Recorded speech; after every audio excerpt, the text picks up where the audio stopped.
لا الہ الا اللہ کہنے کی فضیلت سیدنا ابو ہریرہ سے مروی ہے کہ نبی صلی اللہ علیہ وسلم نے فرمایا جس نے دن میں 100 مرتبہ لا الہ الا اللہ وحدہ لا شریک لہ لہ الملک ولہ الحمد وہو علی کل شیء قدیر،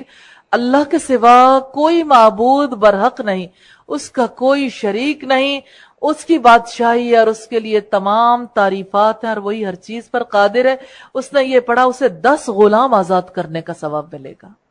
اور اس کے نامہ اعمال میں 100 نیکیاں لکھی جائیں گی، 100 گناہ مٹا دیے جائیں گے، اور اس روز شیطان سے شام تک امن میں رہے گا، اور اس سے بہتر شخص کوئی نہ ہوگا لیکن جس نے اس سے بھی زیادہ پڑھا ہو۔ سیدنا ابو ہریرہ رضی اللہ تعالیٰ عنہ بیان کرتے ہیں کہ رسول اللہ صلی اللہ علیہ وسلم نے فرمایا جس نے بعد از نماز فجر 10 دفعہ یہ کلمہ پڑھا لا الہ الا اللہ وحدہ لا شریک لہ لہ الملک ولہ الحمد وہو علی کل شیء قدیر،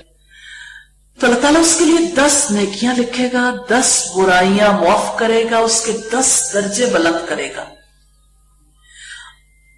اور ان کلمات کا ثواب حضرت اسماعیل علیہ السلام کی اولاد میں سے 2 غلام آزاد کرنے کے برابر ہوگا۔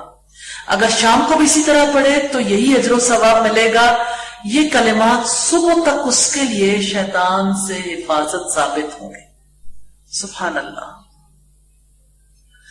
لا الہ الا اللہ وحدہ لا شریک لہ کے حوالے سے اس کی فضیلت ہے۔ آپ صلی اللہ علیہ وسلم نے فرمایا 10 نیکیاں ملے گی۔ پہلی بات ہے 10 برائیاں اللہ تعالیٰ معاف کر دیں گے۔ ایک دن میں کتنی برائیاں کرتے ہیں؟ آپ دیکھیں ایک بچہ جب اسکول جاتا ہے نا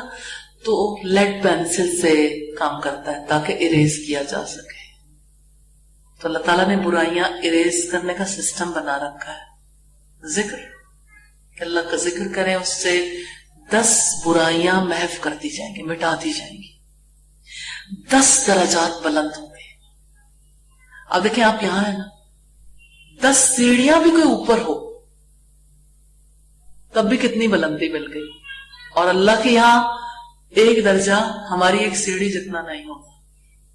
وہ ایک درجہ بہت بڑا ہے۔ 10 درجے بلند ہو گئے۔ 2 غلام آزاد کرنا، ایک غلام آزاد کرنے کا بھی بڑا اجر ہے، اور یہ 2 غلام اولاد اسماعیل میں سے، یعنی حضرت ابراہیم علیہ السلام کی اولاد میں سے، حضرت اسماعیل علیہ السلام کی اولاد میں سے 2 غلام آزاد کرنے کا اجر بہت بڑا ہے۔ اتنا بڑا اجر ملے گا۔ صبح کے وقت جو کرے گا اس کے لیے بھی یہی اجر ہے، شام کے وقت جو کرے گا اس کے لیے بھی یہی اجر ہے، تو اس کو پڑھنا نہیں چھوڑنا انشاءاللہ۔ نبی صلی اللہ علیہ وسلم نے فرمایا جو شخص رات کو بیدار ہو کر یہ دعا پڑھے لا الہ الا اللہ وحدہ لا شریک لہ لہ الملک ولہ الحمد وہو علی کل شیء قدیر، الحمدللہ وسبحان اللہ ولا الہ الا اللہ واللہ اکبر ولا حول ولا قوة الا باللہ، پھر یہ الفاظ کہ اللہم اغفر لی، یا یہ کہا کہ کوئی دعا کرے تو اس کی دعا قبول ہوتی ہے، پھر اگر اس نے وضو کیا اور نماز پڑھی تو نماز مقبول ہوگی۔ سیدنا ابو ہریرہ نبی صلی اللہ علیہ وسلم سے روایت کرتے ہیں کہ آپ صلی اللہ علیہ وسلم نے فرمایا جو شخص ہر نماز کے بعد سبحان اللہ 33 بار اور الحمدللہ 33 بار اور اللہ اکبر 33 بار کہے تو یہ 99 کلمے ہوں گے، اور پورے 100 یوں کرے کہ ایک بار یوں پڑھے لا الہ الا اللہ وحدہ لا شریک لہ لہ الملک ولہ الحمد وہو علی کل شیء قدیر، تو اس کے گناہ بخشے جاتے ہیں اگرچہ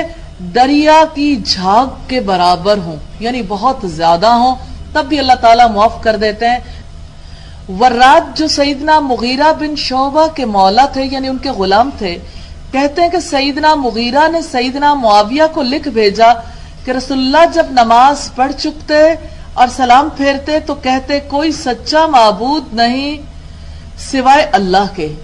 وہ اکیلا ہے اور اس کا کوئی شریک نہیں، سلطنت اسی کی ہے اور اسی کی تعریف ہے اور وہ سب کچھ کر سکتا ہے۔ یا اللہ جو تو دے اسے کوئی روک نہیں سکتا اور جو تو نہ دے اسے کوئی دے نہیں سکتا، اور کسی کوشش کرنے والے کی کوشش تیرے آگے فائدہ نہیں دیتی۔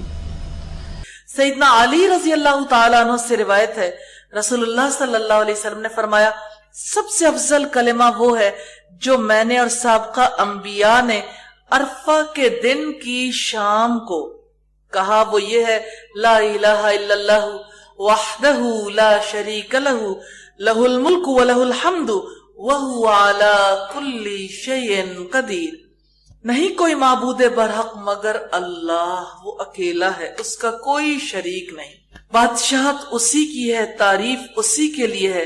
اور وہ ہر چیز پر قادر ہے۔ تو آپ صلی اللہ علیہ وسلم کا فرمان یہ ہے عرفہ کے دن شام کو جو کلمہ کہا وہ افضل ہے، تو یہ عرفات کے دن کا خصوصی ذکر ہے، لا الہ الا اللہ وحدہ لا شریک لہ۔ اللہ تعالیٰ اس کو عام دنوں میں بھی ہمیں اپنی